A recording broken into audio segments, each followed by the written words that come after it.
අලුත් ගෙදරක යන්න බලාගෙන ඉන්නකොට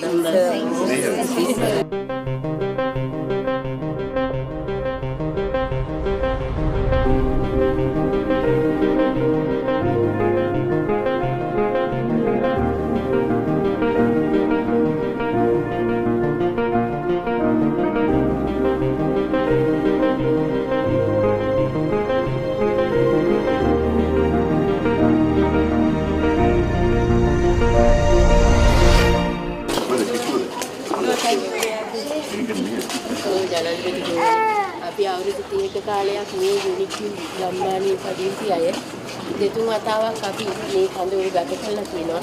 දැනට අඩි අවදානම් කලාපයක් හැටියට අපි දෙතින් යන්නේ පවුල් කීයක් කරලා තියෙන්නේ. පවුල් 56ක් ඉන්නවා ජනාධිපතිතුමනි. මේ ඔක්කොම එතනද? ඔව්. බණ කරපොයි. ආදායම් මාර්ග ජීවත් වෙන්නේ. මම වැඩස. කොහෙද? බැංකුවේ ක්ලිනික් ෆස්ට්.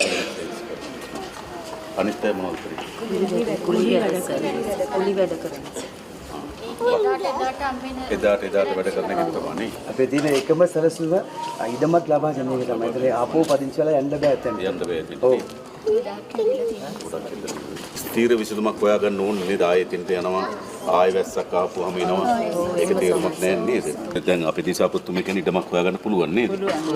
ඔව්. ඉඩම හොයාගත්තම අපි සල්ලි තවන්න එතන ගෙවල් ටික හදාගන්න. මට කියන්නකෝ අවශ්‍ය ප්‍රමාණය. අපි ඒක ඉස්සරහා දෙන්න. අලුත් ගෙදරක යන්න බලාගෙන ඉන්නකොට මේ ඉතර කාලෙකට අපි ජනාධිපතිතුමා දැකලා නැහැ. මේ පාර තමයි අපිට වාසනාවට ලැබෙන්න පුළුවන්. මේ පාරට අපි කදෝරේ අවුරුද්දක් හිටියා. අවුරුද්දක් යන්න කියන තාපව. ඔව් ආයෙ යන්නේ කිව්වා. ඒක කවුරුත් ඇවිල්ලා බැලුවේ නැහැ සර් අපිදී. අනවසර ඉඩම කියලා අපි පවුල් 25ක් ඉන්නවා. මෙච්චර කාලෙකට පවුල් තාවේ නැහැ.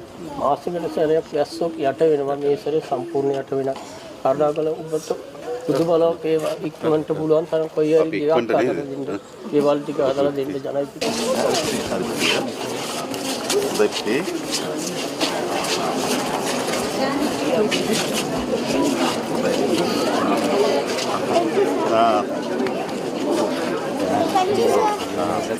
ඔව් අපි ළමයිගේ අවශ්‍ය වෙන භාණ්ඩ පොත්පත් මිලදී ගන්න අපේ රුපියල් 25000ක දීමනාවක් දෙන්න තීරණය කළා තියෙනවා. ඒක ඉක්මනින්ම ලැබී.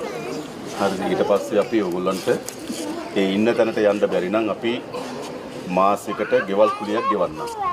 ඒතර නේද? වයර්තනක් හොයාගෙන ආරක්ෂිත තැනකට යන්න එපානේ. ආපහු එතෙන්ට ගිහිල්ලා බෑ.